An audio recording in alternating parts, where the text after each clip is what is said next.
At 7:30, we got arguably the game of the 7:30 window, in my opinion. I think this is the game to watch, and I think whoever wins this game should be getting serious. I think we should start talking about them a little bit more. At 7:30, we got UCF, who's 2-0, traveling to TCU, who's also 2-0. TCU favored by 1 on Fox. KJ Jefferson's gone 19 of 29 early, thrown for 333 yards, 2 touchdowns, 1 interception. RJ Harvey's had 30 carries for 268 yards and 6 touchdowns, and Kobe Hudson's had 7 catches for 165 yards. Josh Hoover's gone 48 of 67, thrown for 620 yards, 4 touchdowns, 0 interceptions. Cam Cook's had 33 carries for 139 yards and 4 touchdowns, and Savion Williams had 16 catches for 154 yards and a touchdown.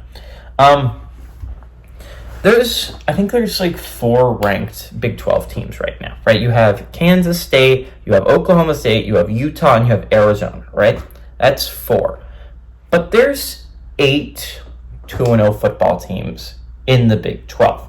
And I think that's really interesting to look at because those 4 teams, I think, are not being talked about enough as they should be.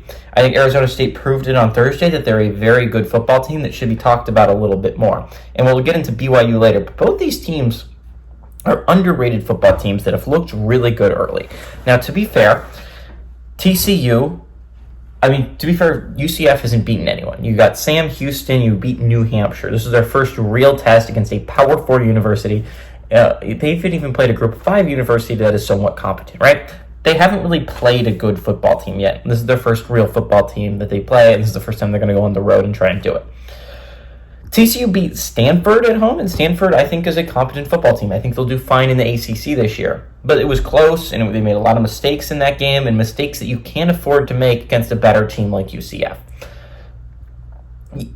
These teams are considered dark horses to win the Big 12 by a lot of people, me included, right? I think that you can make an argument for basically any team in the Big 12 to be a dark horse to win the Big 12, right? Outside of like maybe Houston, who's looked really bad early on, I think every team has at least an argument. And even Houston, they haven't started Big 12 play yet, and they looked pretty competent against Oklahoma, a really good Oklahoma squad. Now, to be fair, they got their butts kicked by UNLV, and we'll see what happens with Rice this week, and then Colorado, too. Colorado looks like they suck. But UCF and TCU are being overlooked for the vast majority. Again, there's only 25 teams you can rank, but I always get kind of annoyed that early on in the season we have 1-1 teams in there. Because I understand that probably Notre Dame's a top 25 football team. Probably LSU's a top 25 football team. But there's a lot of 2-0 football teams out there that we're not ranking because we're ranking these teams. And I think early on in the year, I think we should drop 1-1 teams out because there are so many 2-0 football teams that I think are just out there that are really good football teams, and I think both these teams are examples of ones. I think whoever wins this football game is going to get some serious attention, and we're going to start talking about a lot more. I mean, at max, we're going to have 7 undefeated Big 12s at the end of this week, and that's at max. That's if actually, we'll have 6 because Arizona and Kansas State play each other.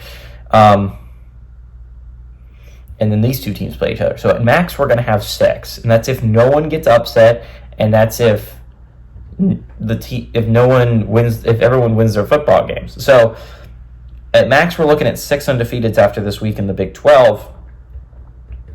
This game's going to be really interesting. This game's going to determine a lot. So really the first conference game that we're going to see this year is a really important game for UCF, very important game for TCU. TCU's made the playoffs before. UCF's never done that, despite going 14-0 one year. It's a really good football team. I think both these teams are really good. I'm going to go with the more experienced quarterback. KJ Jefferson's been in situations like this. He knows how to win football games like this. He's going to go on the road, and I think he beats TCU. Give me UCF to win and pull off the upset on the road.